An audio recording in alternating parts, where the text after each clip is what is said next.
আসসালামু আলাইকুম সবাইকে। আমি শারমিন লতা বলছি ঢাকা থেকে। আপনারা দেখছেন আশালতা লিটিল ওয়ার্ল্ডের আরো একটি ছোট্ট ব্লগ। আশা করছি ব্লগটা আপনারা সবাই অনেক বেশি এনজয় করবেন। এই যে দেখতে পাচ্ছেন আমার অগোছালো একটি ডাইনিং টেবিল। আজ আমি চেষ্টা করছি আমার ডাইনিং টেবিলটাকে একটু সুন্দর করে গুছিয়ে নেবার। চলুন তাহলে শুরু করি।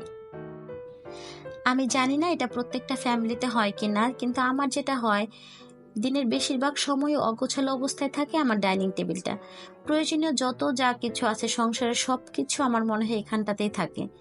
যতবারই এটাকে গুছায় না কেন আবারও সে আগের মতো মেসি হয়ে থাকে।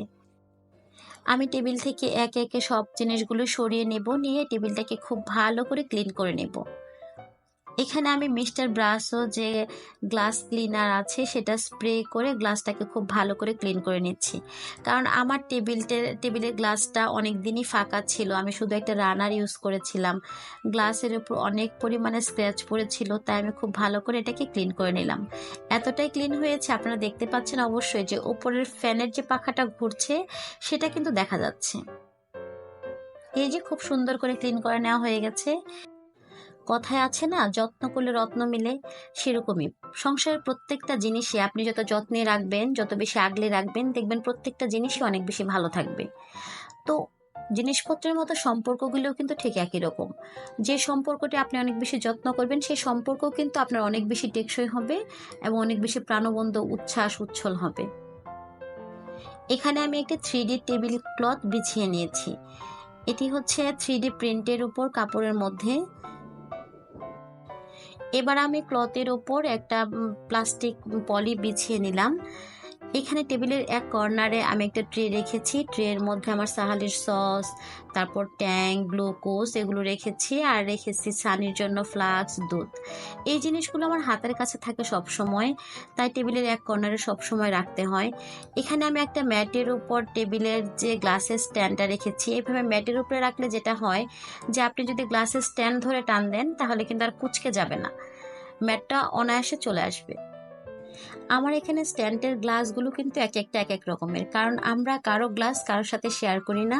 এক একজনের গ্লাস তা এক এক রকম। এই যে আমার সংসারের ছোট্ট একটা স্পেস আপনাদের সাথে শেয়ার করে নিলাম। কেমন লাগলো অবশ্যই কমেন্ট বক্সে জানাবেন। টেবিল গোছানোর পালা শেষ করে এবার আমি তাড়াহুড়ো করে চলে এসেছি রান্নাঘরে। আজ আমি রান্না করছি চিকেন। ওইদিকে সানিকে ঘুম পাড়িয়ে দিয়ে আমি খুব তাড়াহুড়ো করে রান্নাঘরে চলে এসেছিলাম, তাই আপনাদের সাথে কোনো ভিডিও শেয়ার করতে পারিনি। চিকেনটা কিন্তু আমার অলমোস্ট হয়ে গিয়েছে। এবার এটাকে নামিয়ে আমি একটু ভাজি করে নেব। ভাজির মধ্যে আমার ছেলের পছন্দের যে সবজিটা সেটা হচ্ছে মিষ্টি কুমড়া। সেটাকে অনেক বেশি এনজয় করে। মিষ্টি কুমড়ার মধ্যে সামান্য একটু চিনি দিয়ে মিষ্টি কুমড়া ভাজিটাকে সে অনেক বেশি পছন্দ করে। এই যে দেখতে পাচ্ছেন আমি কড়াইয়ে তেলের মধ্যে সামান্য একটু কালো জিরা দিয়ে দিলাম। এবার দিয়ে দিচ্ছি পেঁয়াজ, কাঁচামরিচ, এটাকে ভালো করে একটু লাল লাল করে ভেজে দিয়ে দিচ্ছি মিষ্টি কুমড়া। খুব সিম্পল একটা রেসিপি, কিন্তু অনেক টেস্টি একটা রেসিপি। আমার যেটা ভালো লাগে রুটি, পরোটা সব কিছুতেই মিষ্টি কুমড়াটা মজা হয় আর কি। সামান্য একটু জিরার গুঁড়া দিয়ে দিলাম। এবার এটাকে ঢাকনা দিয়ে ঢেকে রান্না করে নেব। হওয়ার আগ দিয়ে সামান্য একটু চিনি ছিটিয়ে আমি এটাকে নামিয়ে নেব। আপনারাও বাসায় ট্রাই করে দেখবেন মিষ্টি কুমড়াতে সামান্য একটু চিনি দিতে। আমার মনে হয় আপনাদেরও ভালো লাগবে। এই যে আজকে আমার লাঞ্চ আইটেম অলমোস্ট ডান। আজকে আমার লাঞ্চে থাকছে দুইটা আইটেম, মিষ্টি কুমড়া ভাজি আর হচ্ছে চিকেন কারি। দুপুরে লাঞ্চ শেষ করে একটু রেস্ট নিয়ে আমি বিকালবেলা আমার রান্নার চ্যানেলের জন্য একটা ভিডিও শ্যুট করেছিলাম, একটি রেসিপি। আশালতা রান্নাঘরিটি দেখতে পাবেন। এটি হচ্ছে ফ্রুট চাট। আপনারা যদি ভিডিওটি দেখতে চান ডেসক্রিপশন বক্সে চলে যাবেন, আমি অবশ্যই লিঙ্ক দিয়ে দিব। আজ এ পর্যন্তই, আবারও নতুন কোনো ভিডিওতে দেখা হবে ইনশাল্লাহ। সে পর্যন্ত সবাই ভালো থাকবেন, সুস্থ থাকবেন। বিদায় নিচ্ছি। আল্লাহ হাফেজ। আসসালামু আলাইকুম।